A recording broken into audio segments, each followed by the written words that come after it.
धूलिया जमीयत उलमा अरशद बंदी की जानिब से नए वोटर हजरात के नामों का इंदराज का कैंप कबीरगंज में मदरसा सबीलुस्सलाम के पास शुरू है।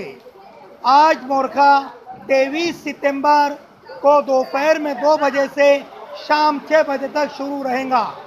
लिहाजा तमाम मदरसा से दरख्वास्त तो है कि जल्द अज जल्द अपने नामों का इंदराज कराकर कैंप में पहुँचे।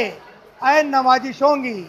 खिदमत अंजाम देने वाले मोहम्मद सलमान, मोहम्मद सुल्तान, मोहम्मद तौसीफ, मोहम्मद असलम, फारूक भैया, निहाल मुकादम, अल्ताफ़ भाई, साद अहमद, मुस्तफ़ा भाई और आरिश आकर्ष कंप्यूटर नौजवानान मदरसा सबीलुस्सलाम कबीरगंज धूलिया और बिलों का काम अंजाम देने वाले जनाब शकील अहमद साहब।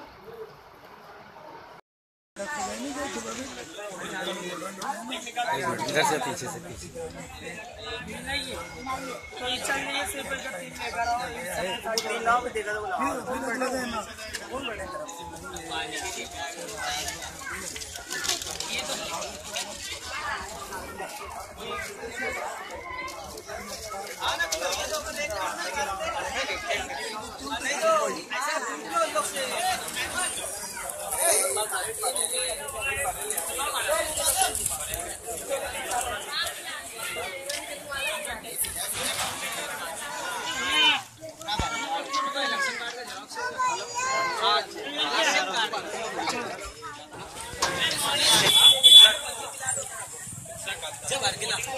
पापा